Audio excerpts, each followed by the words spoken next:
અનદુપકારી પરમાત્માનું શાસન આપણને મહાપુણ્ય યોગે મળ્યું છે. એ શાસનનો સાર યાની કે પરમાત્માનું વાણી અને પરમાત્માનું આગમ છે. આગમની સમજ આપણી ચાલી રહી છે. દૃષ્ટિવાદની કાલે શરૂઆત કરી. દૃષ્ટિવાદમાં શું વસ્તુ છે? 5 પ્રકારે માપવામાં આવ્યા. 5 વિભાગ છે. પહેલાં 2 વિભાગ 3 વિભાગનું વર્ણન આપણે કાલે કરેલું. આજે ચુલિકાના બારામાં જોવાનું છે. 5 ચુલિકા આવે છે. ચુલિકા એટલે કે ચોટી. ચુલિકા એટલે ચોટી, શિખર જેને કહેવાય. શું કહેવાય? એ ચુલિકાઓ કાલે તમને બતાવ્યા પ્રમાણે પ્રભુ સિમંદર સ્વામી ભગવાન પાસેથી સ્થૂલભદ્રની બહેન એકસા સાધ્વી એ લઈને આવેલી અને એ 5 ચુલિકાઓ આપણને અત્યારે મળેલી છે. એ સિમંદર સ્વામી ભગવાનના સૌમુખે બોલાયેલી આ ચુલિકાઓ છે. 2 ચુલિકાઓ 10 અવિકાલિક સૂત્રના અંતમાં આપવામાં આવી છે. 2 ચુલિકાઓ આચારંગ સૂત્રના અંતમાં છે. અને કે 5મી નિશ્ચિત ચુલિકા જે અત્યારે છેદ ગ્રંથ જેમ કહેવાય એ છેદ ગ્રંથની ચુલિકા છે. આ 5 ચુલિકાઓ આપણને આપવામાં 5 ચુલિકાના અલગ અલગ નામ છે. પેલી જલગત ચુલિકા. એ ચુલિકાની અંદર 2 કરોડ 289 કરોડ 89,200 પદ છે. 2 કરોડ 9,89,200 પદ છે. એના અંદર 2 કરોડ ઉપરાંત પદ છે. કેટલા છે? પહેલી જલગત ચુલિકા. 5 ચુલિકાનું પ્રમાણ એટલું છે. અત્યારે આટલું બધું આપણી પાસે નથી. અત્યારે હશે તો 50-100 શ્લોક 150-150-200 શ્લોક પ્રમાણ આપણી પાસે બચ્યું છે. આટલું મોટું પ્રમાણ જલગત ચુલિકાનું હતું. એ ચુલિકાની અંદર શું વસ્તુ બતાવવામાં આવી હતી? એ ચુલિકાના અંદર એટલા બધા પદાર્થો મૂકવામાં આવેલા હોય, એટલી બધી વિદ્યાઓ છે અંદર. જમીનની ઉપર આપણે ચાલી આરામથી ચાલી શકીએ. એ જ રીતે એ વિદ્યા દ્વારા પાણીના ઉપર ચાલી શકે. પાણીનું સ્તંભન કરી નાખે. પાણી તે બરફની શિલા જેવું થઈ જાય. કેવું થઈ જાય? પાણી ઉપર સડસડાટ ચાલી જાય. એ જલસ્તંભની વિદ્યા છે. એની જલગત ચુલિકા કહેવાય. અનેક પ્રકારની તપસ્યાઓનું વર્ણન અને એ જલસ્તંભની વગેરે ક્રિયા માટે જરૂરી યોગ્ય એવા મંત્ર તંત્ર અને તપસ્યારૂપ અતિશય આદિ જેના અંદર બતાવવામાં આવેલા છે એને જલગત ચુલિકા કહેવાય. આ બધી વાતો આપણા માટે નવી છે. ક્યારેય ન સાંભળેલી વાતો છે. જૈન શાસન પાસે શું નહોતું? કયો ચમત્કાર નહોતો? પરમાત્મા ભલે ચમત્કાર કરતા નહોતા, પરમાત્મા ખુદ જ ચમત્કાર હતા. પરમાત્માની વાણી વગર માઇકે 1 યોજન ઉપરાંત જાય. એટલે 12 કિલોમીટર. કેટલું જાય? અત્યારે માઇક્રો વોઇસ 12 કિલોમીટર ના જાય. સમવસરણ કેટલું મોટું હોય? 1 યોજનનું સમવસરણ હોય. કેટલું હોય? આખા સમવસરની અંદર અને સમવસરની બહાર પણ પરમાત્માની વાણીનો ઘોષ જતો હોય. શેના માધ્યમથી જાય? અને કેટલા ઉપર બેઠેલા છે પરમાત્મા? 20,000 પગથિયા ઉપર બેઠેલા છે. અને છેક ધરતી ઉપર એનો નીચે અવાજ એકદમ ક્લિયર સ્પષ્ટ સંભળાય. આ કેવો અતિશય છે પરમાત્માનો! હા, 1 યોજન સુધી. વીર તારી બેસનારે ભલી યોજન માહે સંભળાય. 1 યોજન એટલે અત્યારના લગભગ 12.5-13 કિલોમીટર થાય. આટલા એરિયામાં સંભળાય. ને પરમાત્માજી એટલા ઉપર બેઠેલા છે. સમવસરની અંદર પણ 3 ગઢ ને એના ઉપર રત્નનું સિંહાસન, એના પર પરમાત્મા બિરાજમાન છે. એટલે કેટલી હાઈટ હશે? આ શત્રુંજય ગિરિરાજ 5 વખત ઉપર આપણે ચડી જઈએ. કેટલું? આ તો સીધા પગથિયા છે. શત્રુંજય ગિરિરાજ પર સીધા પગથિયા નથી. આટલું ઉપર પરમાત્મા બેઠેલા હોય ને છેક નીચે તલેટીમાં પરમાત્માનો અવાજ સંભળાય. સમવસરની બહાર પણ પરમાત્માનો અવાજ જાય. કેવો જબરજસ્ત કોટીનો અતિશય હોય. શું પરમાત્માને જોઈ શકે ને પાછળ ભામંડલો બહાર સૂર્યના પ્રમાણ તેજ વાળું ભામંડલ બહાર હોય એટલે પરમાત્માના મુખના દર્શન આપણે કરી શકીએ. બાકી પરમાત્માનું શરીર એટલું તેજસ્વી હોય કે છદમસ્ત જીવ ના જોઈ શકે અને ચર્મ શરીર જીવ જોઈ ના શકે. ચર્મ ચક્ષુષામ અગોચર શું બતાવ્યું છે? ચર્મ ચક્ષુ વાળા માટે પરમાત્માનું રૂપ જોવું અગોચર છે. દેખે ન આહાર નિહાર ચર્મ ચક્ષુ ધણી એ હવા તુજ અવદાત. પરમાત્માના સ્તવનની અંદર પણ આ વસ્તુ પર યશોજી મહારાજે મૂકી દીધું છે, પદ્મ વિજય મહારાજે. એટલે આ બધી વસ્તુ એ આપણા માટે અગોચર જેવી વસ્તુ છે. શું આપણા માટે અગોચર જેવી વસ્તુ છે, છતાં પણ કોઈક એવા અતિશયોના કારણે પ્રાત્યાહારી હોય, 8 પ્રાત્યાહારીમાં ભામંડલ હોય, પરમાત્માના મસ્તકની પાછળ જૈસે મસ્તક ફૂટે છાજે ભામંડલ. શું પરમાત્માના મસ્તકના પાછળ ભામંડલ 12 સૂર્યનો જેટલો પ્રકાશ નીકળે, કેટલો એટલો પ્રકાશ એ ભામંડલમાંથી નીકળતો હોય. એ ભામંડલના કારણે પરમાત્માના મુખના દર્શન આપણે કરી શકીએ, પરમાત્માના શરીરના દર્શન ના કરી શકીએ. આ પણ પરમાત્માના અપાયા પગમાં અતિશય વગેરે અતિશયોના કારણે આ બધું દેખાતું છે. 34 અતિશયો કેટલા હોય? 34 અતિશય પરમાત્મા કેવળ જ્ઞાન પામ્યા પછી 34 અતિશયથી પૂર્ણ પરમાત્મા થાય. જન્મથી વર 4 કર્મ કપ્યાથી 11 19 દેવના 19 અતિશય દેવકૃત હોય, કેવળ જ્ઞાન પામ્યા છે. 11 અતિશય આવે અને 4 અતિશય તેમના જન્મથી હોય, મૂળથી 4. વચનાતિશય, અપાય પગમાતિશય, 4 અતિશયો છે પરમાત્માના, એ મૂળથી હોય, જન્મથી હોય. આટલી મધુરી વાણી હોય, સાકર શેરડી પણ હારી જાય જેના આગળ.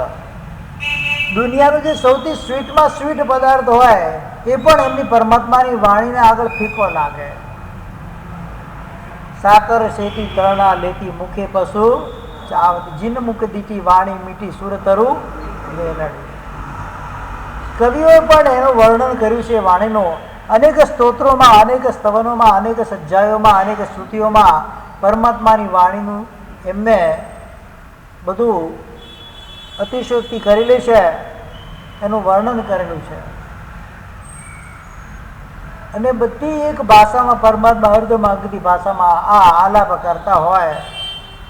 માલકોશ રાગમાં માલવ કિસી મુખ્ય ગ્રામ રાગ પવિત્રિત તવ દિવ્ય ધ્વનિર્પિતો હર્ષાદ દિવ્ય રીવ મૃગે રીવ. વહી વિતરાગ સ્તોત્રની અંદર પૂજ્યપાદ હેમચંદ્રજી મહારાજાએ પરમાત્માની વાણીના અતિશયનું વર્ણન કર્યું છે. એક મહાપુરુષે પરમાત્માને જે ગુણગાન ગાયા છે,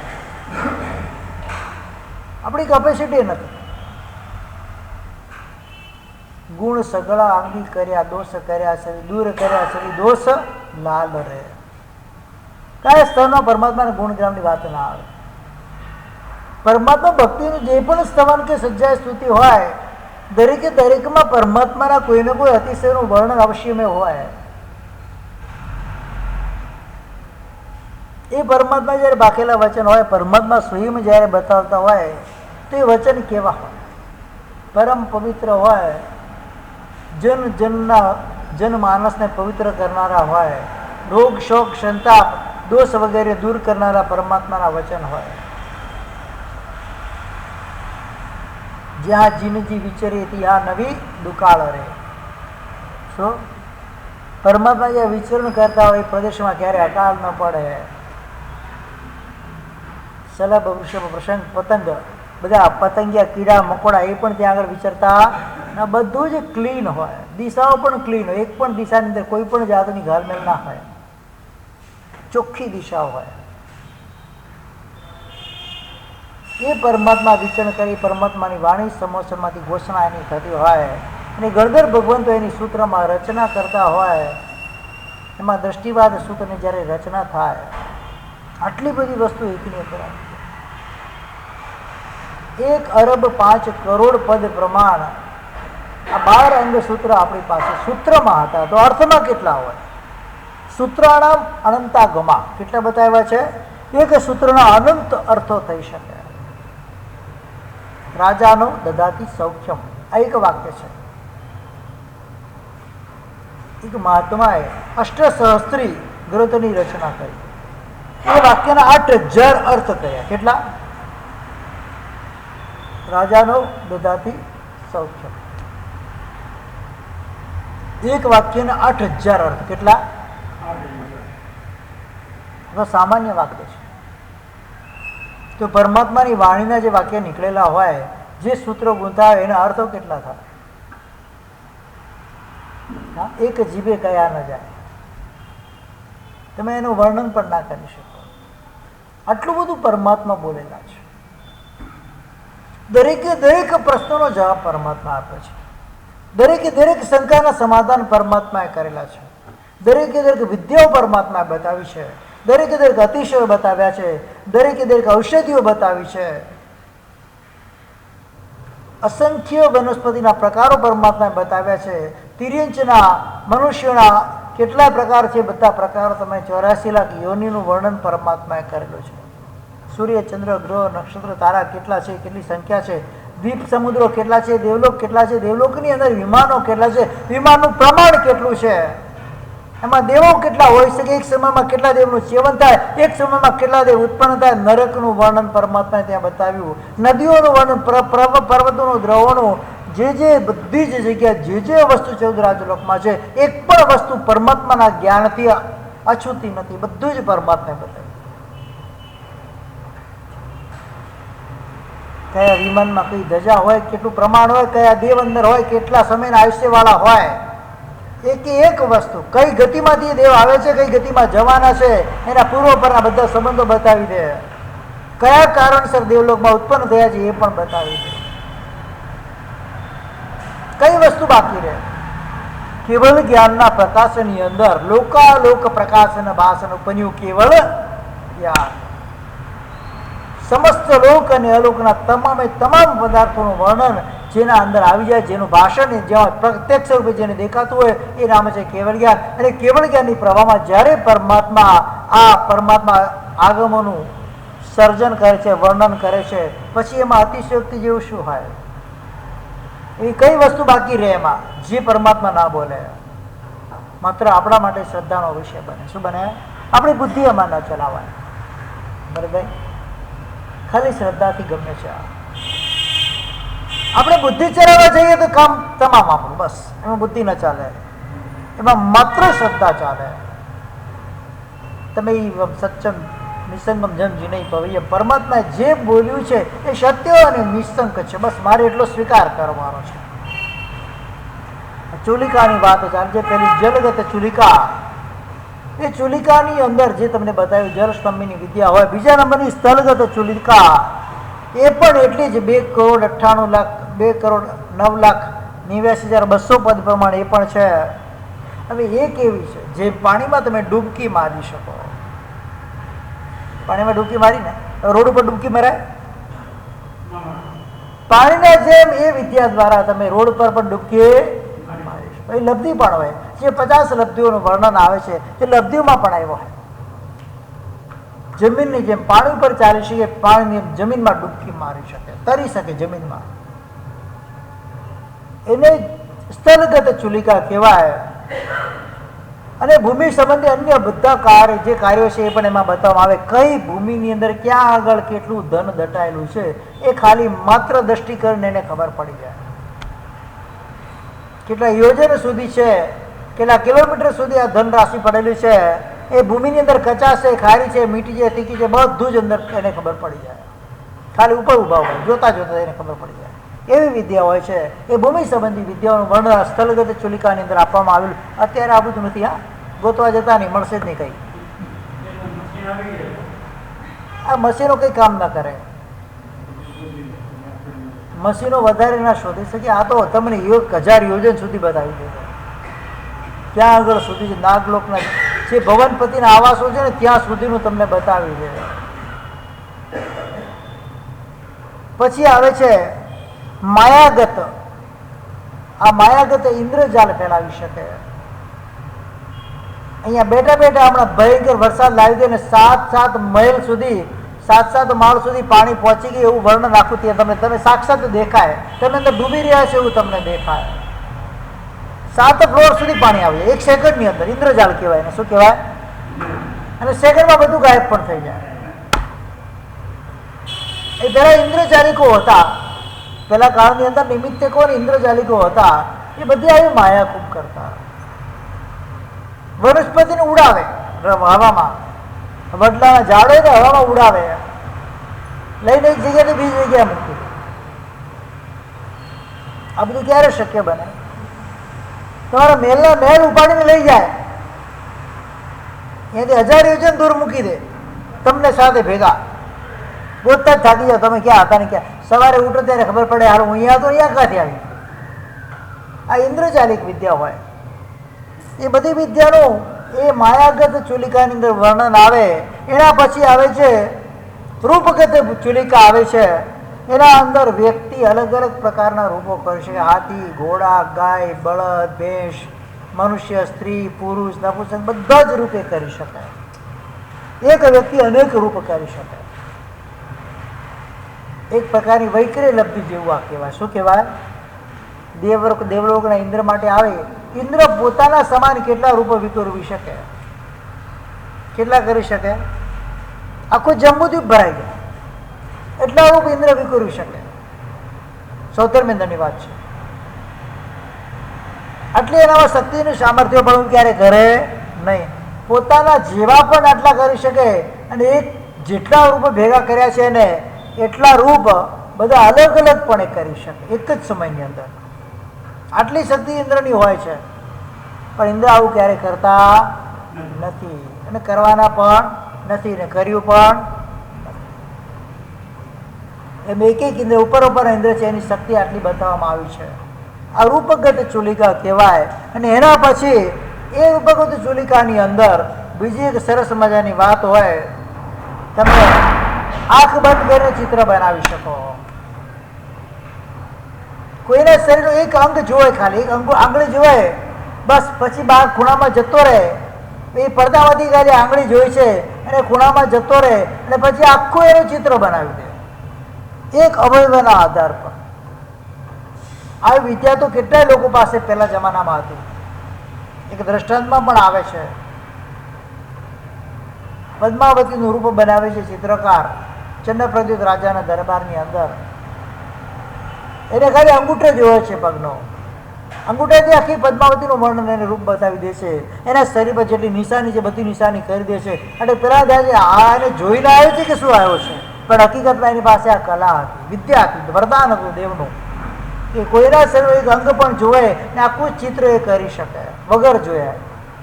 તારૂપગત ચુલિકા, લેપ્ય કર્મ, કાષ્ટ કર્મ, લાકડાની પૂતળીઓ બનાવી દે.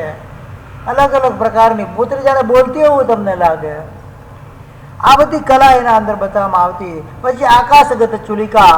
એ આકાશગત ચુલિકાની અંદર એ મંત્રો અને શક્તિઓના તપના પ્રભાવથી એ આકાશમાં ગમન કરી શકે, ઉડી શકે થાક્યા વગર. જેને આપણી ભાષામાં જંગાચરણ લબ્ધિ પણ કહેવાય. એ લબ્ધિવાળા વિદ્યાધરો હોય એ આકાશમાં ઉડીને જાય. આ 5 ચુલિકાનું વર્ણન ત્યાં આવે. બધી ચુલિકા 2 કરોડ પ્રમાણ એટલે 10 કરોડ ઉપરાંત પદ પ્રમાણ આ 5 ચુલિકાઓ સિમંદર સ્વામી એકસા સાધવીને આપે.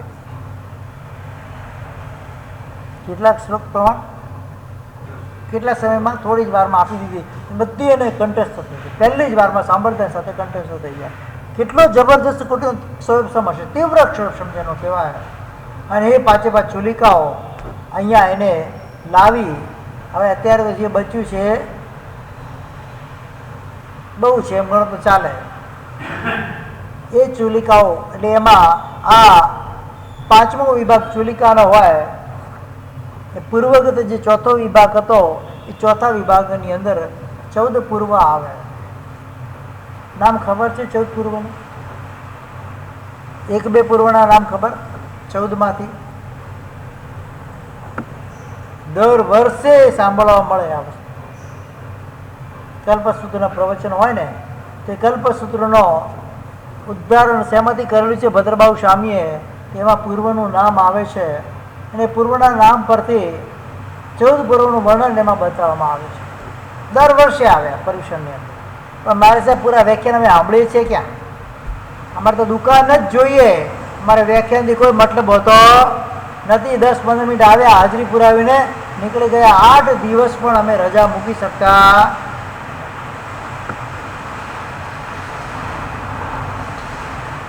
આવી અમારી ભયંકર લાચારી છે. પરમાત્માએ બતાવેલા માર્ગને અનુસરણે મારી તાકાત નથી, પણ પરમાત્માની વાણીને સાંભળવાનું પણ અમારી પાસે સમય નથી. એ નહીં સાંભળશું તો ઉદ્ધાર થવાનો નથી. કોઈ કાળમાં આપણું કલ્યાણ ત્યાં થવાનું નથી. એમાં 14 પૂર્વના નામ આપેલા છે: ઉત્પાદ પૂર્વ, આગ્રાયણીય પૂર્વ, વીર્યાનું પ્રવાદ પૂર્વ, અસ્થિ નાસ્તિ પૂર્વ, જ્ઞાન પ્રવાદ, સત્ય પ્રવાદ, આત્મ પ્રવાદ, પ્રત્યાખ્યાન પૂર્વ. આ પ્રત્યાખ્યાન પૂર્વમાંથી આ જે 9મું પૂર્વ છે પ્રત્યાખ્યાન પૂર્વ, એમાંથી આ કલ્પસૂત્રની રચના થયેલી છે. ભદ્રબાહુ સ્વામીએ આ પ્રત્યાખ્યાન પૂર્વમાંથી આ કલ્પસૂત્રનું ઉદ્ધરણ કરીને આપણી સમક્ષ મૂકેલું છે. પછી વિદ્યાનું પ્રવાદ પૂર્વ, કલ્યાણ પ્રવાદ પૂર્વ, પ્રાણવાયુ પૂર્વ, ક્રિયા વિશાળ પૂર્વ અને છેલ્લું સૌથી મોટું લોકબિંદુ સાર પૂર્વ. શું નામ છે એનું? લોકબિંદુ સાર પૂર્વ. આ 14 પૂર્વ બતાવવામાં આવ્યા છે, જેનું પ્રમાણ બતાવવામાં આવ્યું છે 16,383. હાથીના વજન પ્રમાણ શાહી દ્વારા જેટલું લખી શકાય એટલું 14 પૂર્વનું જ્ઞાન હોય. કેટલું? 16383. કેટલા? 16,383. હાથીના વજન પ્રમાણ જેટલી શાહી બની શકે, એ શાહી દ્વારા જેટલું લખાણ થઈ શકે એટલું 14 પૂર્વનું લખાણ હોય. કેટલા ગ્રંથો ભરાય? 400 પેજની બુક લખવાની ચાલુ કરીએ તો આટલી શાહીથી કેટલી બુકો લખાય? રાજુભાઈ, છે તમારી પાસે હિસાબ એનો? હા, એટલે 1 કરોડ બુક ભરાય, 2 કરોડ, 5 કરોડ, 10 કરોડ, 20 કરોડ, કેટલી ભરાય? કોઈ લિમિટ જ નથી. કોઈ લિમિટ જ નથી. આટલું બધું ભરાય, કારણ કે એક 10 ગ્રામ શાહીથી લગભગ તમે ધારો તો એક પુસ્તક આખું લખી શકો. કેટલું? તો આટલા પ્રમાણે કેટલું લખાય? આટલું શાસ્ત્ર પૂર્વધરોને મોઢે હોય, બાય હાર્ટ હોય. 14 પૂર્વને રોજ અભ્યાસ કરે, એક દિવસ પણ ખાડો ના હોય. જે દિવસે ઓછા વધતો અભ્યાસ ચાલુ થાય એટલે સમજી લેવાનું એનો પ્રમાદ આવ્યો છે, અને એનો પ્રમાદ એને ક્યાં લઈ જશે છે કે નિગોદમાં લઈ જાય. અનંત 14 પૂર્વી આત્માઓ વર્તમાન કાળમાં નિગોદમાં બેઠા છે. કેટલા? 1-2 નહીં, અનંત 14 પૂર્વી આત્માઓ વર્તમાનમાં નિગોદની અંદર બેઠેલા છે. શેના કારણે? કોઈ પાપ કર્યું છે? નિયમાસમ્યક દ્રષ્ટિ હોય, 14 પૂર્વનો અંદર નિત્ય સ્વાધ્યાય કરવાનો હોય. આજે 13 પૂર્વનો કરો, 1 પૂર્વનું કાલે કરી લઈશ, આટલો પ્રમાદ આવ્યો. કેટલો આવ્યો? અને ધીરે ધીરે ઘટતું છેલ્લે એ ક્યાં સુધી પહોંચે? સમ્યક દર્શન તો જાય, દેશવૃત્તિ, સર્વવૃત્તિ બધું જ જાય, છેલ્લે સમ્યક્ત્વ જાય, છેલ્લે મિશ્ર ગુણજાણક મિથ્યાત્વનું જાય. એમ કરતા છેક અભિગ્રહિત મિથ્યાત્વ સુધી આવી જાય, છેક છેલ્લા ક્વોલિટીનું મિથ્યાત્વ. તે નિગોદમાં જવાનું છે, જ ભૂમાં મરીને. એટલે કેવું મિથ્યાત્વ હોય?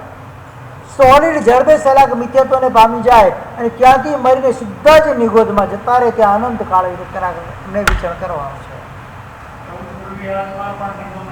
અનંત ગયા છે. કેટલા? અહીંયા તો 14 સૂત્રોને સાહેબ જ્ઞાન નથી, તો અમારી હાલત શું થશે? 14 સૂત્રોને પૂરું જ્ઞાન આપણને નથી, તો આપણી હાલત શું થશે? એમાંય કેટલો પ્રમાદ હોય.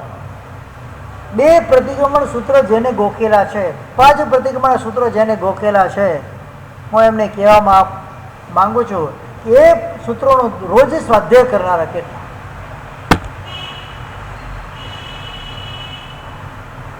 કેટલા? ડેલી જેટલું ભણ્યા છે એટલો સ્વાધ્યાય કરનારા કેટલા? પૂર્વ છોડી દો, ઘણી દૂરની વાત છે. જેટલું મેં અધ્યયન કર્યું છે એનો નિત્ય સ્વાધ્યાય કરનારા કેટલા મળે? એક પણ કદાચ ના મળે. થોડું ઘણું કદાચ કરતા પણ હોય, પણ પૂરેપૂરું અધ્યયન સ્વાધ્યાય કરનારા કેટલા? 9 ભલે ના ભણો, પણ જે જૂનું છે તમારી પાસે જે મૂડી છે, મૂડી તમે સાચવીને રાખો કે એમાં પણ લોસ કરો, પ્રોફિટ ના થાય તો ચાલે, એક વખત ચાલે કે ના ચાલે, પણ મૂડી તો વિભ્રામણ થવું જોઈએ નહીં. મૂડી છે એ તો બચાવીને તો રાખવાની છે. તો જેટલો તમારો અધ્યયન કર્યું છે, તમારી મૂડી છે એને બચાવીને રાખવા માટેનો સ્વાધ્યાય કરો, નહીં તો જતું રહેશે. અહીંયા 14 પૂરી રોજ એનો સ્વાધ્યાય કરે. આ 14 પૂર્વનો 14 પૂર્વનું વર્ણન કરીએ. એક 14 પૂર્વની સંપૂર્ણ વસ્તુઓ, એના અંદર 195 વસ્તુ હોય છે ટોટલ. એક વસ્તુમાં 20 પ્રાકૃત હોય, એટલે પ્રાકૃતોની સંખ્યા 3900 થાય ટોટલ. 14 જે છે પૂર્વ, એના પ્રાકૃતોની સંખ્યા 3900 થાય. એક પ્રાકૃતોના 24 અનુયોગો દ્વારા એના અર્થાધિકાર બતાવવામાં આવેલા હોય. કારણ કે એવું કસાડ પાઉત નામનો જે ગ્રંથ છે, દિગંબર શાસનો, એના અંદર આ વાત બતાવવામાં આવી છે. 3900 ઉપરાંત પ્રાકૃત હોય. કેટલા પ્રાકૃત? એટલે ચેપ્ટર. એ ગ્રંથનો મુખ્ય ચેપ્ટર હોય, એટલે main chapter, semi chapter, mini chapter, બધા અલગ અલગ એના વિભાગો કરવામાં આવે. એ પ્રાકૃત હોય. પછી પ્રાકૃતો હોય, એ પ્રમાણે અલગ અલગ પ્રકારની વાતો ત્યાં બતાવવામાં આવેલી હોય. પહેલું પૂર્વ, ઉત્પાદ પૂર્વ, એમાં 10 વસ્તુની અંદર 200 પ્રાકૃત છે. એમાં 1 કરોડ પદો દ્વારા જીવના કાળ અને પૂતગલોનું ઉત્પાદ, વ્યય અને દ્રવ્ય એનું વર્ણન કરવામાં આવ્યું છે. એક પ્રાકૃતમાં આટલી વસ્તુ છે. ઉપમેવા, વિજ્ઞેવા, ધુવેવા, ઉત્પાદ પૂર્વ છે. બીજા નંબરનું બતાવ્યું છે અગ્રહિણીય પર્વ. એના અંદર 14 વસ્તુમાં 80 પ્રાકૃત છે, અને એમાં 96 લાખ પદો છે. એના દ્વારા અંગો કે અંગોના અગ્ર પરિણામ બતાવવામાં આવે છે. 700 નય છે. નય કેટલા છે? નય એટલે શું? વિચારધારા. ટોટલ મુખ્ય નય 7. એકના 100 વિભાગ, એટલે કેટલા થયા? 700. 700 સારા નય, 700 ખરાબ નય. ટોટલ 1490 તેમાં વર્ણન કરવામાં આવે. 5 અસ્થિકાય, 6 દ્રવ્ય, 7 તત્વ, 9 પદાર્થ આદિ બધું વર્ણન આ અગ્રહિણીય પર્વની અંદર આવે. કેટલી બધી વાતો એક ગ્રંથોની અંદર સમાવેશ કરી લેવામાં આવી છે. અત્યારે આપણા ભાગ્ય બહુ કમજોર છે કે આપણને આ 14 પૂર્વમાંથી એક પણ પૂર્વનું આપણી પાસે જ્ઞાન હોતું છે જ નહીં. 14 પૂર્વનો ત્યાં આગળ નાશ થઈ ગયો છે, એટલે એક પણ પૂર્વનું આપણી પાસે જ્ઞાન નથી. ત્રીજા નંબરનું વીર્ય પ્રવાદ પૂર્વ છે. એમાં 8 વસ્તુ છે. એમાં 160 પ્રાકૃત છે. એમાં 70 લાખ પદો છે. એમાં આત્મવીર્ય, પરવીર્ય, ઉભયવીર્ય, ક્ષેત્રવીર્ય, ભવવીર્ય, તપોવીર્ય 5 પ્રકારના વર્ણ છે. એટલે આત્મબળ, વીર્ય એટલે બળ, શક્તિ, પોતાની શક્તિ, બીજાની શક્તિ, બંનેની ભેગી શક્તિ. પછી આગળ એ ક્ષેત્રની અંદર ઊભો છે. ક્ષેત્રનો પાવર હોય. શક્તિ એટલે પાવર. ઘણી વખત મગર હોય, મગર પાણીમાં હોય, એટલે પાણીના જે પોતાના ક્ષેત્રમાં હોય એનો પાવર ત્યાં વધારે હોય, ને જ મગર જમીન પર આવે તો 0 થઈ જાય. શું થાય? એટલે ક્ષેત્રગત વીર્ય કહેવાય. The power of land. શું કહેવાય? એને પોતાના ક્ષેત્રની શક્તિ બતાવે છે. પેલો કે ને, શેરીનો કૂતરો શેરીમાં ભસે. કૂતરો પોતાના ક્ષેત્રમાં રાજા હોય. આપણી ગલી કા શેર ક્યાં? એ પોતાના ક્ષેત્રમાં ત્યાં સુધી રાજા, પણ બહારના ક્ષેત્રમાં જાય તો એની કોઈ વેલ્યુ ખરા? હા, એટલે એને ક્ષેત્રનો પાવર હોય. તમે વલસાડમાં હો તો તમે રાજા જાઓ, પણ મુંબઈમાં તમારી વેલ્યુ ખરી? કોઈ પૂછે પણ ખરા કે કોણ છે? સ્વદેશે પૂજ્ય તે રાજા. રાજા પણ પોતાના દેશમાં હોય તો એની પૂજા થાય, અને એ રાજા બીજા દેશમાં જાય તો એક સામાન્ય નાગરિક જેવી એની કેટેગરી કહેવાય. કારણ એની પાસે એક ક્ષેત્રનું પુણ્ય નથી, એક ક્ષેત્રનો પાવર નથી, ક્ષેત્રનો પ્રભાવ નથી. એનું વર્ણન એમાં આવે. પછી ભવવીર્ય.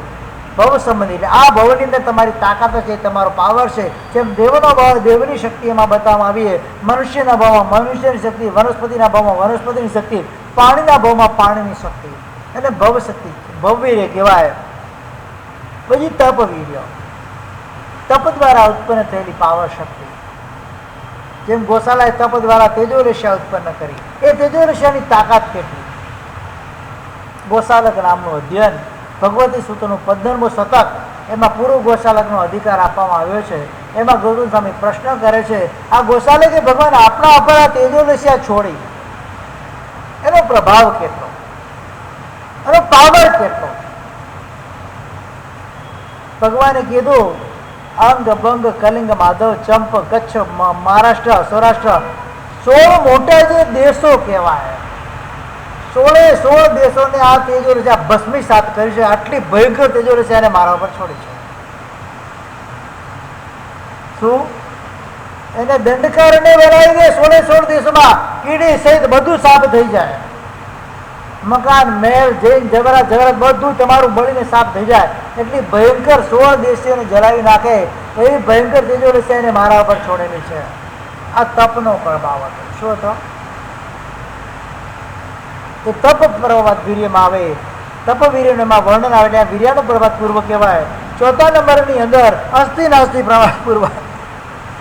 એમાં 18 વસ્તુ છે, 360 પ્રાકૃતો છે, 60 લાખ પદો છે. એમાં જીવ અજીવ છે કે નહીં, આત્મા છે કે નહીં, છે તો કેવો છે, પૂર્વ ભાવમાં જાય છે કે નથી જતું, શરીરમાં એ જ આત્મા છે. આ બધું અસ્થિ નાસ્તિ એટલે નાસ્તિકોના મતને ખંડન કરનારો, આસ્તિકોના મતને પુષ્ટ કરનારા એમાં તત્વોનું પીરસવામાં આવેલું હોય એને અસ્થિ નાસ્તિ પ્રવાદ પૂર્વ કહેવાય. એના પછીની વાત આવે છે જ્ઞાન પ્રવાદ પૂર્વ. એમાં 12 વસ્તુ છે ને 240 એમાં પ્રાકૃત છે. 1 કરોડ પદો છે, એમાં 1 કરોડ મતલબ 99,99,999 પદો એમાં જે છે. એના દ્વારા 5 જ્ઞાનનું વર્ણન, 3 અજ્ઞાનનું વર્ણન. કેટલું વર્ણન છે? ખાલી જ્ઞાના વર્ણન જે 8 પ્રકૃતિ બતાવી છે. મતિ જ્ઞાન, શુદ્ધ જ્ઞાન, અવધિ જ્ઞાન, મનોપર્યન કેવળ જ્ઞાન, મતીય જ્ઞાન, શુદ્ધ જ્ઞાન ને વિભંગ જ્ઞાન. આ જે 8 પ્રકારના જ્ઞાનની પ્રકૃતિ જ્ઞાનાવરણી કર્મની અંદર બતાવવામાં આવેલી છે. બસ 8 જ્ઞાનનું વર્ણન. શું 8 પ્રકારની પ્રકૃતિ વર્ણન જ્ઞાન પ્રવાદ પૂર્વની અંદર આવવામાં આવે, બીજું કશું જ નથી એમાં. એટલે મતિ જ્ઞાન કેટલું મોટું છે, મતિ જ્ઞાનનું વર્ણન શું છે, શુદ્ધ જ્ઞાન શું છે, અવધિ જ્ઞાન શું છે, મનોપર જ્ઞાન કેવળ જ્ઞાન શું છે, એનું આખું વર્ણન માટે આખું એક પૂર્વ છે. આપણને માત્ર નામ પણ યાદ હોય તો ઘણું છે. અને વર્ણનની જરૂર અત્યારે વિશેષ આવશ્યક ભાષ્ય નામનો એક ગ્રંથ 28,000 શ્લોક પ્રમાણ આ ગ્રંથ છે. એવા 25,000 શ્લોક પ્રમાણ તો ગ્રંથની ખાલી ભૂમિકા છે. કેટલી? પહેલા 84,000 શ્લોક પ્રમાણ હતો, પછી ઘટતા ઘટતા અત્યારે પાસે 28,000 શ્લોક પ્રમાણ આપણી પાસે રહ્યો છે. એ એકા ગ્રંથનું મેં 2 ભાગની અંદર ગુજરાતીમાં વિવેચન કરેલું છે. 1168 એમાં પ્રશ્નો છે. ત્યારે ઘણા મહાત્માઓ વાંચનાની અંદર એ ગ્રંથને વાંચે છે. જબરજસ્ત કોટીનો શાસન આ ગ્રંથ વિશેષ આવશ્યક ભાષ્ય. એના અંદર પણ મતિ જ્ઞાન અને શ્રુતિ જ્ઞાનનું વર્ણન બતાવવામાં આવ્યું છે. એના માટે અઢળક પ્રશ્નો કરવામાં આવે છે. લગભગ 8 થી 10,000 શ્લોક પ્રમાણ ખાલી આ બેનું વર્ણન બતાવે છે, મતિ જ્ઞાન ને શ્રુત જ્ઞાન. બસ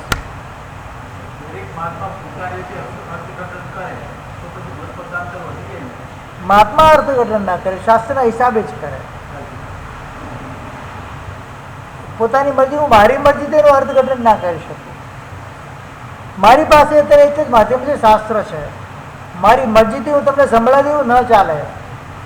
પછી શાસ્ત્રમાં વર્ણન શાસ્ત્રનું જ કરવાનું હોય તો અત્યારે જે આપણી પાસે મોજૂદ છે એમાંથી કરે. એટલે એમાં 2 મત ના આવે. પોતાના ઘરનું ઘુસાડું તો આવે, પણ પ્યોરિટી હોય તો ના આવે. કથાનો કલાકાર કહી શકે. દ્રષ્ટાંતો તમને દ્રષ્ટાંતિક માધ્યમથી સમજાવવાનું હોય, કથાનું યુક્તિ સમજાવવાનું હોય તો એના માટે કરી શકે, પણ પદાર્થ તો એ જ હોય. હવે એને મતિ જ્ઞાન જ કહેશે, અને બીજું કંઈ કહેશે? મતિ જ્ઞાનનું વર્ણન આવશે તો મતિ જ્ઞાન કેટલા પ્રકારનું છે, કેટલા પ્રકારનું મતિ જ્ઞાન?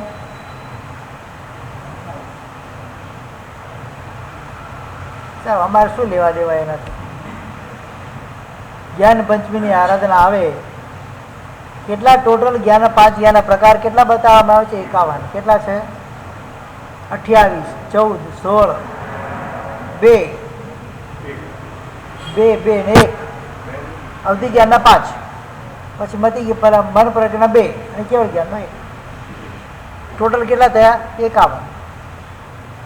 આ 51 પ્રકારના જ્ઞાનના પ્રકારો બતાવવામાં આવે છે. એમાં મતિ જ્ઞાનના જે 28 ભેદો આવ્યા છે, બધા નામ લખેલા છે, કયા કયા ભેદ કહેવાય.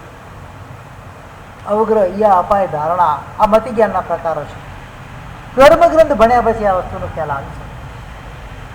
પહેલો બીજો કર્મગ્રંથ ભણો એટલે બધું જ એના અંદર આવી જાય. પણ ના, અમારા અમારી પાસે ટાઈમ જ ક્યાં છે? તમે કહેશો અમે સાંભળી લીધું, અમે નીચે ઉતર્યા અને બધું તમને સોંપીને પાછા જશું.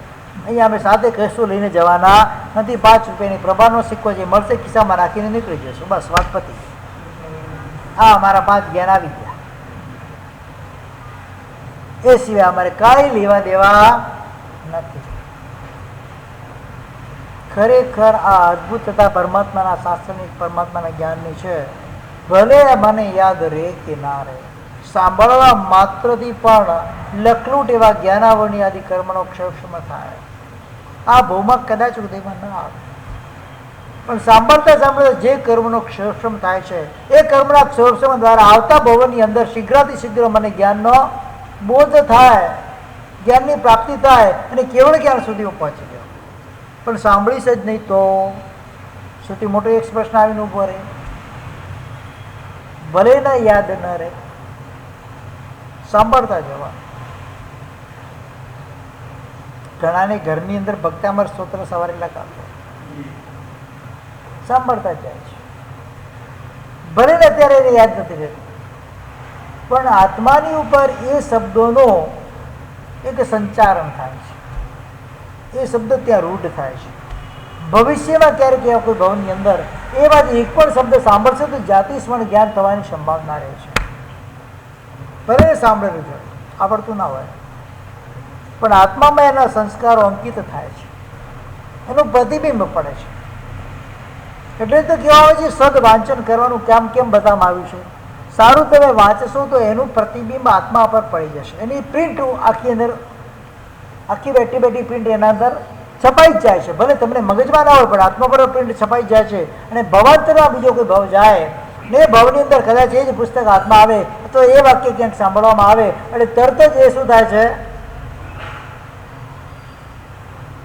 એ તમારી ફાઇલ ખુલી જાય ત્યાં આગળ અને તરત જ તમને એનો ક્ષયક્ષમ થાય અને જાતિ જ્ઞાન સુધી પણ આત્મા પહોંચી જાય. એટલા માટે અભ્યાસ પાડવાની જરૂર પડી. શું કે શા માટે અભ્યાસ કેમ કરવો જોઈએ શાસ્ત્રનો? એના માટે જ કરવો જોઈએ કે ભવાંતરની અંદર કોઈ ભવની અંદર કોઈ એવું નિમિત્ત મળે અને એ વાક્ય અથવા એ ગ્રંથ મને વાંચવા સાંભળવા મળે તો તરત જ મારો ઉઘાડ થઈ જાય. પછી મારે આગળ ભણવાની જરૂર નથી. અહીંયા ભણેલું છે બધું ત્યાં ઉપસ્થિત થઈ જાય, ટ્રાન્સફર થઈ જાય.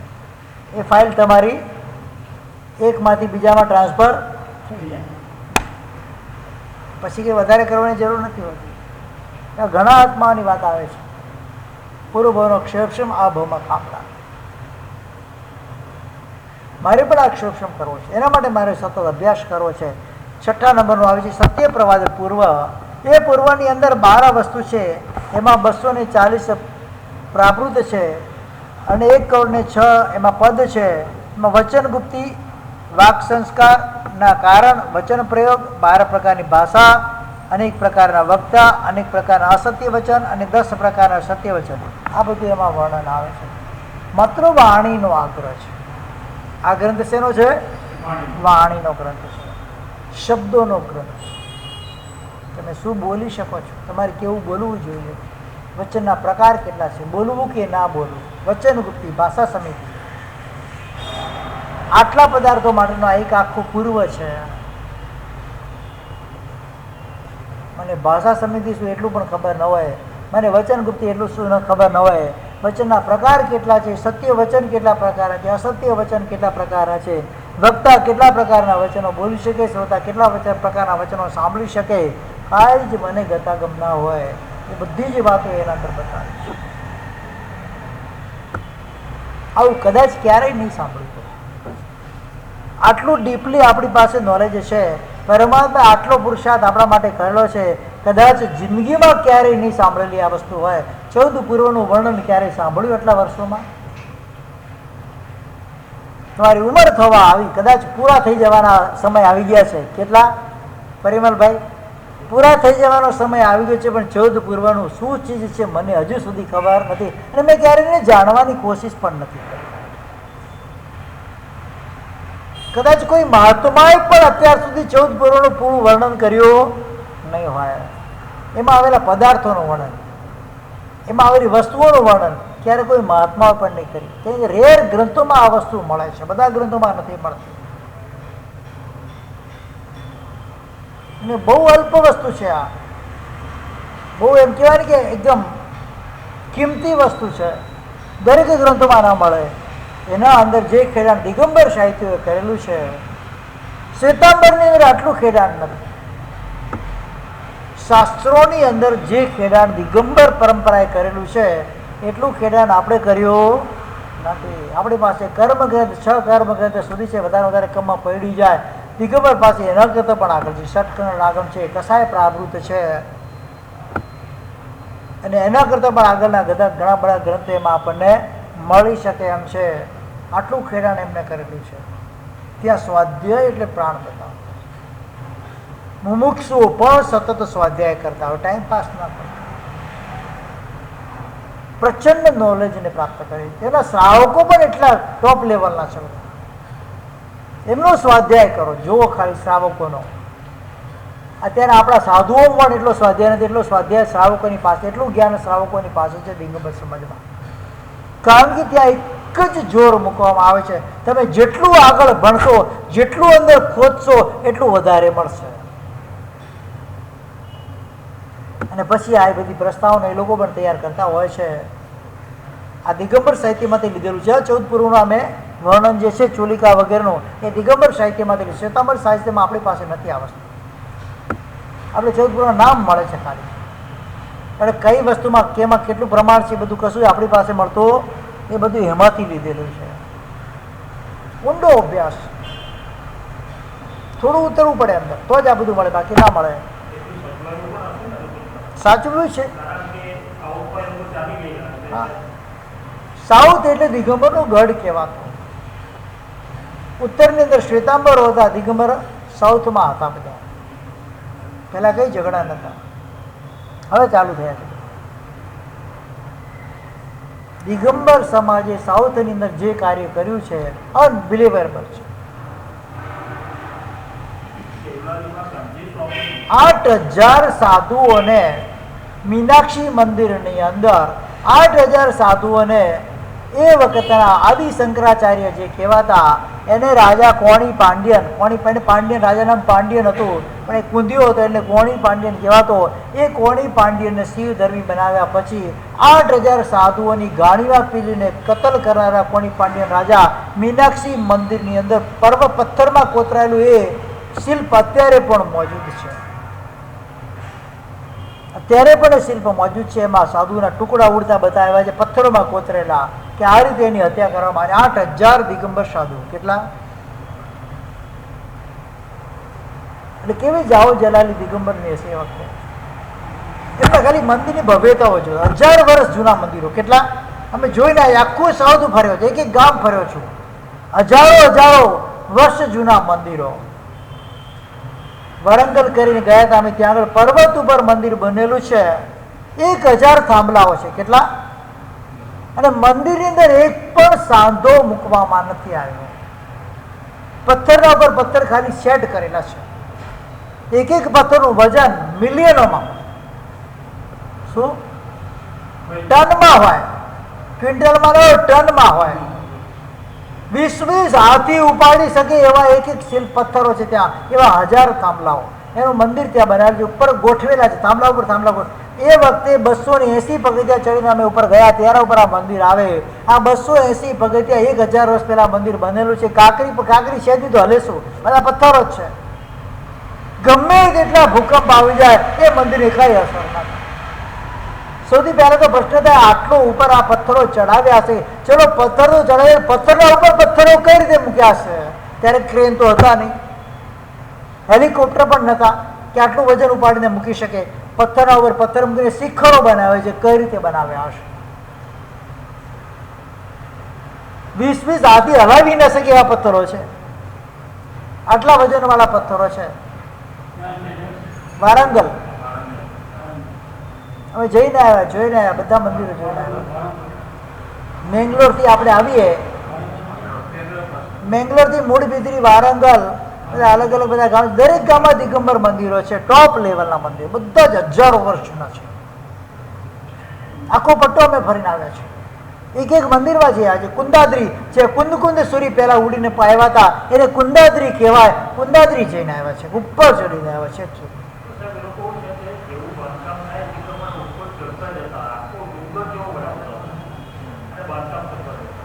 પણ આટલા વજનદાર પથ્થરોને ઉપર ચડાવવા કઈ રીતે?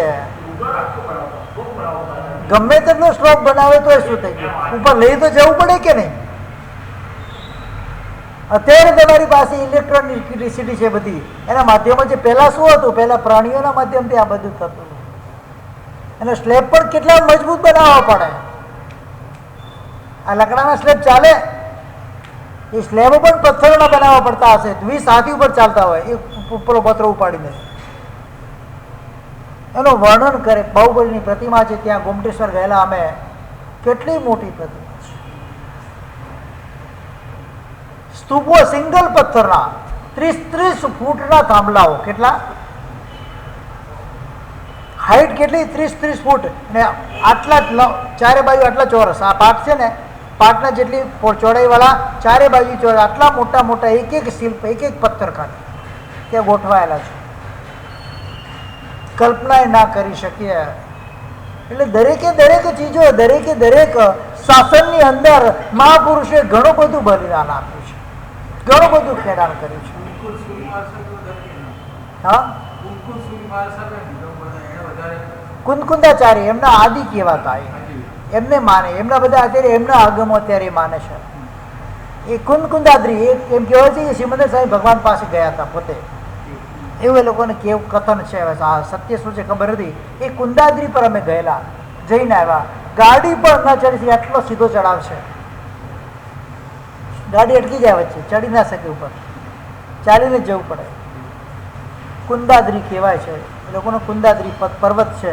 ઉપર એક મંદિર નાનું બનાવેલું છે. પાછળ નીચે આટલી લાંબી ખીણ છે, જોઈને ચક્કર આવી જાય. ઊંચો, ખૂબ ઊંચો પર્વત છે. અમે જઈને આવ્યા ત્યાં, છેક ઉપર સુધી, ટોચ પર સુધી જઈ આવ્યા હતા. મૂળ બિદરીથી આગળ આવતા કુંદાદ્રી આવે છે.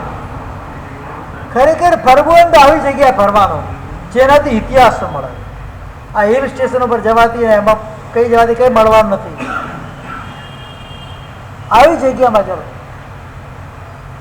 અને એક કાળા કસોટીના પથ્થરના પ્રતિમા હોય, અર્ધ પદ્માસન મુદ્રાની અંદર હોય. એટલા જબરદસ્ત ભવ્ય, કેટલી મોટી મોટી પ્રતિમાઓ. બાપરે બાપ, ભવ્ય લાગે આપણને. આ બધું ખરેખર ઇતિહાસ જાણવો અને સમજવો જરૂરી છે. માત્ર વલસાડના ઘૂઘરા થઈને બેસી નહીં રહેવાનો. બહાર ઘણું હિન્દુસ્તાનમાં પણ છે. બધું એ લોકોનું સામ્રાજ્ય હતું ત્યારે.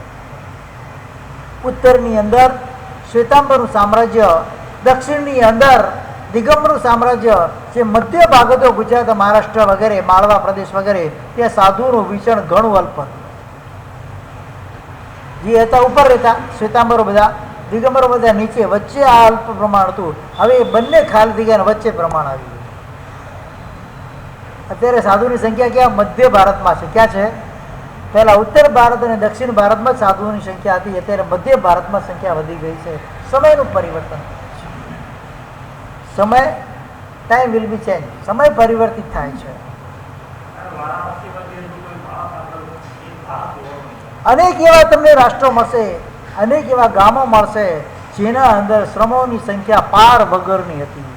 અત્યારે મધ્ય ભારતની અંદર જેટલી શ્રમોની સંખ્યા છે એ નોર્થ અને ઈસ્ટ, નોર્થ અને સાઉથ ભારતમાં નથી એટલી સંખ્યા. પણ દિગંબર હોય, શ્વેતાંબર હોય કે કોઈ પણ પરંપરા હોય, ઓછી સંખ્યા છે. હવે એના અંદર આત્મપ્રવાદ પૂર્વની વાત આવે છે. એમાં 16 વસ્તુ છે. 120, 16 32 એટલે 320 એમાં પ્રાકૃત. 26 કળ પદ છે એના અંદર. એમાં જીવ વેદતા છે. વેદતા એટલે જાણનાર છે. જીવ વિષ્ણુ છે. જીવ ભોગતા છે, જીવ બુદ્ધ છે, આ બધું જેનું વર્ણન ત્યાં બતાવવામાં આવ્યું છે. આત્મપ્રવાદ પૂર્વ, એના પછી કર્મ પ્રવાદ પૂર્વ 20 વસ્તુ છે, એમાં 400 પ્રાકૃત છે, 1,80,00,000 પદ છે, એમાં 8 પ્રકારના કર્મોનું વર્ણન બતાવે છે. જ્ઞાનાવર્ણીય, દર્શનાવર્ણીય, વેદનીય, મૌનીય, હાસ્ય, નામ, ગોત્ર અને અંતરાય. 8 પ્રકારના કર્મોનું વર્ણન જેમાં આપવામાં આવ્યું છે કર્મ પ્રવાદ પૂર્વ. સંપૂર્ણ કર્મ ગ્રંથની માહિતી એના અંદર તમને મળી જાય. ખરેખર નામ પણ યાદ રાખવા જેવા છે. નામ પણ યાદ રહી જાય, જોધપુરાણ તો ઘણું છે. એના પછી પ્રત્યાખ્યાન પૂર્વ, એટલે કે પચખાણ. એમાં 3 વસ્તુ છે અને 84 લાખ એના અંદર 600 પ્રાકૃત છે, 30 વસ્તુ છે, 600 પ્રાકૃત છે, 84 લાખ પદ છે. એમાં દ્રવ્ય ભાવ આદિની અપેક્ષાથી પરિમિત કાળ અપરિમિત કાળ પચખાણ જે કરવાનું હોય, ઉપવાસ કઈ રીતે કરવો, 5 સમિતિનું પાલન, 3 ગુપ્તિનું પાલન કઈ રીતે કરવું, એ પ્રમાણે. અને આચાર્ય ભદ્રબાહુ સ્વામી આ પૂર્વમાંથી જ કલ્પસૂત્રનો ઉદ્ધાર કર્યો છે. આવી ગઈ પ્રત્યેક 9મું પૂર્વ. હવે એના અંદર કઈ કઈ વસ્તુ બતાવવામાં આવી એનું વર્ણન ત્યાં બતાવવામાં આવ્યું છે. 5 સમિતિ અને 3 ગુપ્તિ, ક્રિયા સમિતિ, ભાષા સમિતિ, નિષ્ઠા સમિતિ, આદાન સમિતિ, અર્પરિષ્ઠાપનિકા સમિતિ, એના પછી મન ગુપ્તિ, વચન ગુપ્તિ, કાયગુપ્તિ, અષ્ટપ્રવચન માતા. એનું વર્ણન આ પૂર્વની અંદર, પ્રત્યાખ્યાન પૂર્વની અંદર આવે. ઉપવાસનું પચખાણ કેવું હોય, કેટલી કોટીનો કઈ રીતે કરી શકાય, જાવજીવના પચખાણ કેવા હોય, સમય માત્ર અમુક અલ્પ સમયના, મોટા સમયના પચખાણો કેવા હોય, સામયિક કે અલ્પ અવધિનો પચખાણ છે, કૌશલ્ય એનાથી વધારે અવધિનો, સંયમ એ સંપૂર્ણ જીવન અવધિનું પચખાણ હોય. એ પ્રમાણે પચખાણના ભાંગા, પચખાણની વૃત્તિઓ, જેમ અત્યારે આપણી પાસે પ્રત્યાખ્યાન ભાષ્ય છે, પચખાણ ભાષ્ય છેલ્લું. 3 ભાષ્યમાં શું છે? છેલ્લું પચખાણ ભાષ્ય આચાર્ય દેવેન્દ્ર સૂરી મહારાજે રચેલું. એ પચખાણ ભાષ્યની અંદર જે પ્રમાણે પચખાણના ભાંગા આવે છે એ બધું જ વર્ણન એના અંદર મળી શકે. પછી વિદ્યાનું પ્રવાદ પૂર્વ, એમાં 15 વસ્તુ અને 300 પ્રાકૃત હોય, 1,10,00,000 એમાં પદ છે. અને અંગુષ્ઠ પ્રશ્ના આદિ 700 અલ્પ વિદ્યાઓ, નાની નાની 700 વિદ્યાઓ જેમાં છે. રોહિણી આદિ 500 મહાવિદ્યા, અંતરિક્ષ એટલે આકાશ સંબંધી, ભૌમ એટલે ભૂમિ સંબંધી, અંગ, સ્વર વગેરે અષ્ટાંગ જે નિમિત્ત કહેવાય એ મહાનિમિત્તોનું વર્ણન એના અંદર વિદ્યા પ્રવાદ પૂર્વમાં આવે. એ અષ્ટાંગ નિમિત્તો વેચતા હોય એટલે કે એને કહેવાય નૈમિત્તિક કહેવાય. શું કહેવાય? એ અહીંયા બેઠા બેઠા તમારું ઘરમાં શું થઈ રહ્યું છે તમને કહી દે. અત્યારે એ ભલે અહીંયા બેઠો છે, તમારું મોઢું જોઈએ, તમારા ઘરમાં અત્યારે કેટલા મેમ્બર છે, શું કરી રહ્યા છે, બધું જ વર્ણન તમને લાવ્યું એમ બતાવ્યું. શેના કારણે? અષ્ટાંગ નિમિત્તના આધારે. તમારે કોઈની સાથે ભૂતકાળમાં વાદ વિવાદ થયો હતો, કોઈની સાથે જીવાજોડી થઈ હતી, કોઈની સાથે લેણા દેણી થઈ છે, ભવિષ્યમાં કેટલું થવાનું છે, બધું જ વસ્તુ એ પોતાના વિદ્યાના બળે બતાવી. એને અષ્ટાંગ નિમિત્ત કહેવાય. શું કહેવાય? કદાચ તમને ખબર હોય, જ્યારે પરમાત્માનો જન્મ થાય સ્વપ્ન લક્ષણ પાઠકોને બોલાવવામાં આવે છે. એનું વર્ણન આવે ને, એ સ્વપ્ન લક્ષણ પાઠકો અષ્ટાંગ નિમિત્તના જાણકારો, એ બધું જ બતાવે. એમનું આયુષ્ય કેટલું હશે, કઈ તિથિએ, કઈ તારીખે, કયા વારે, કેટલા વાગે એ અહીંયાથી વિદાય લેવાનું છે, બધું જ બતાવી દે તમને એમની વિદ્યાના બળ. એને વિદ્યાનો પ્રવાદ પૂર્વ કહેવાય. એના પછી કલ્યાણવાદ પૂર્વ કહેવાય. એ કલ્યાણવાદમાં 10 વસ્તુ, એમાં 200 પ્રાકૃત છે, 26 કરોડ પદો.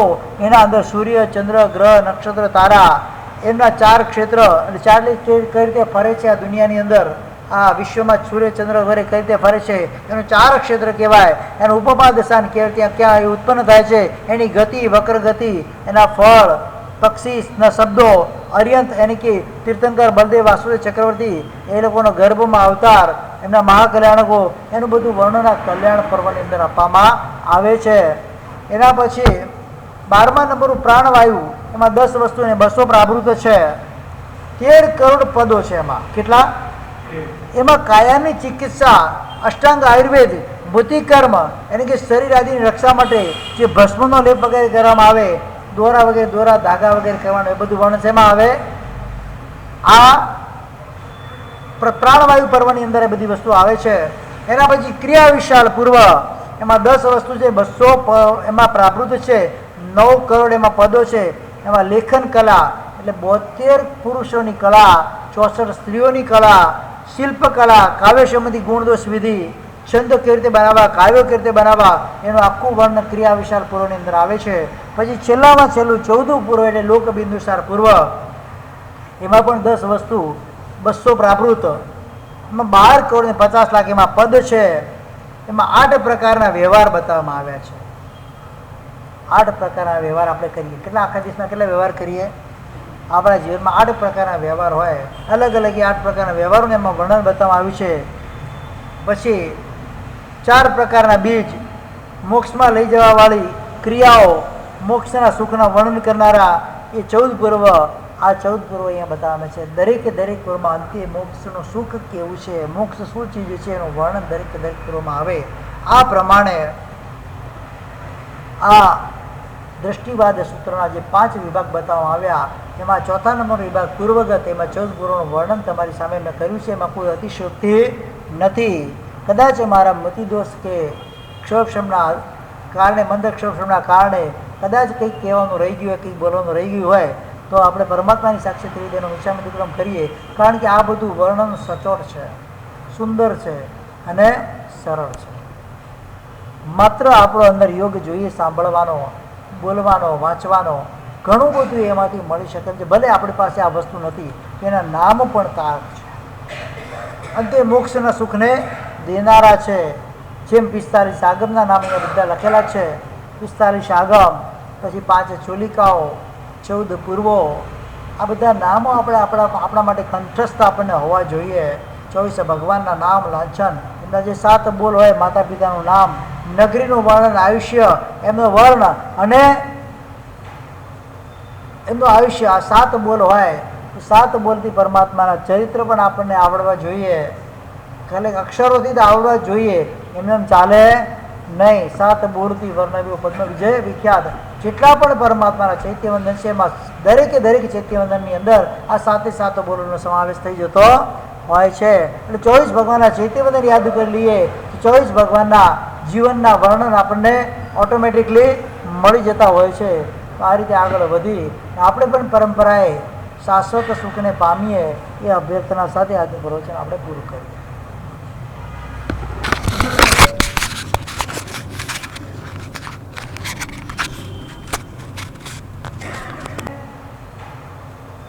એમનું આયુષ્ય, આ 7 બોલ હોય, 7 બોલથી પરમાત્માના ચરિત્ર પણ આપણને આવડવા જોઈએ.